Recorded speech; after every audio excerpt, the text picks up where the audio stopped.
Diego Fernández de Ceballos, el jefe Diego, y su bitácora de la Resistencia.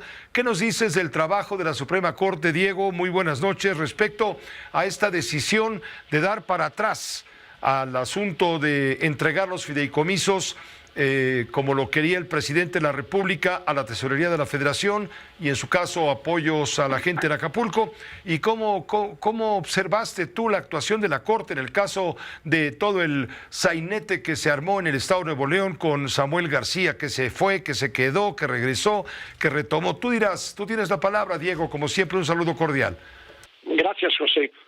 Bueno, en primer lugar, tú ya dijiste con toda claridad que la suspensión concedida en los mencionados fideicomisos es una resolución de mero trámite, consistente en dejar a esos fideicomisos tal como están hasta en tanto se resuelve el fondo del asunto, y esto tiene como motivo el que no quede sin materia los amparos que se siguen su curso. ¿Por qué? Porque si ahorita se dispusiera de los recursos, el fondo del amparo dejaría de existir.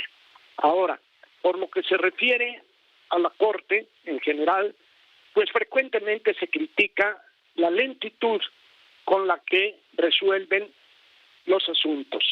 El cúmulo de trabajo y la complejidad de muchos de los expedientes a su cargo provocan retrasos que deniegan la justicia pronta y expedita. Sin embargo, ahora el oficialismo vuelve a la carga en contra de la Corte, pero por el motivo contrario, José. Los voceros oficiales se dicen sorprendidos por la rapidez con la cual el ministro Javier Lainez resolvió un trámite promovido por el propio Samuel García por el conflicto de Nuevo León. Los oficialistas no atribuyen al ministro Javier Lainez haber violado la ley o la Constitución, y eso es importante y debe destacarse. Simplemente les sorprende la prontitud de la resolución y la consideran textualmente inédita e insólita, lo cual les basta para cuestionarla. Sin embargo, el que haya sido inédita e insólita esa resolución no es motivo válido para denostar el trabajo del referido ministro, y voy a decir por qué. Primero, según el diccionario de la lengua, inédito significa que algo es nuevo y desconocido. Segundo, según el diccionario de la lengua, insólito significa que algo es desacostumbrado, inusitado o inusual, y esas expresiones no implican que la conducta del ministro Lainez haya sido ilegal o inmoral. Lo cierto es que el caso resuelto por el ministro era en sí mismo inédito e insólito, porque no hay precedentes de otro igual, y además se trató de un asunto eminentemente grave, y de no resolverse de inmediato habría llevado a la violencia y a la ingobernabilidad en el estado de Nuevo León. La rapidez con la que el ministro determinó lo que conforme a derecho procedía correspondió a la urgencia y gravedad del asunto, y merece el mayor reconocimiento de toda persona sensata que quiera vivir en un auténtico estado de derecho. En efecto, había un gobernador constitucional retirado de su cargo, pero que no aceptaba al interino designado conforme a la Constitución del Estado por el Congreso de Nuevo León. Ese era el conflicto, no otro. Ahora, había dos gobernadores, como te digo, en un mismo tiempo, uno interino y otro con licencia, y este cerró el Palacio de Gobierno y con la fuerza pública impedía el acceso a quien legalmente debía ocuparlo. La Suprema Corte no podía ver el asunto como si se tratara de algo que pudiera esperar, que se pudiera aplazar.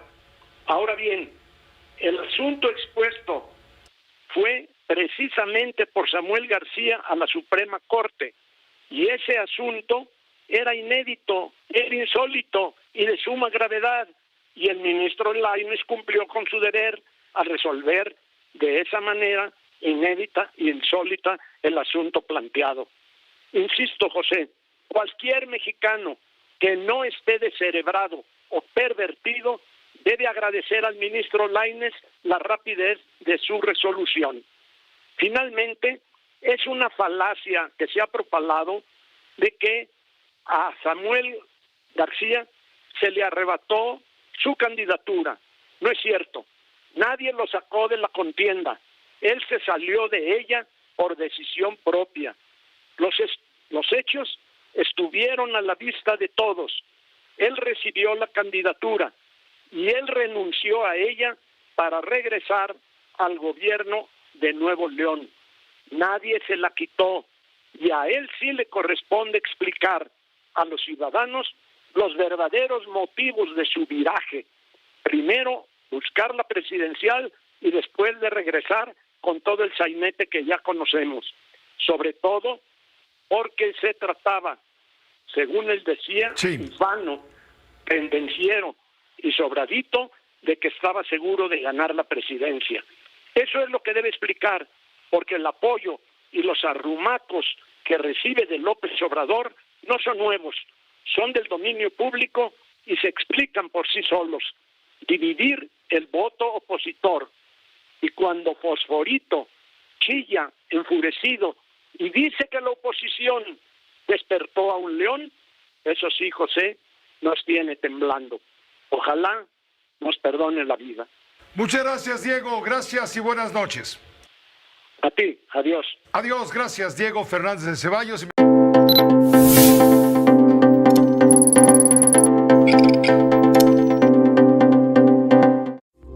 Esta fue una producción de Grupo Fórmula. Encuentra más contenido como este en radioformula.mx.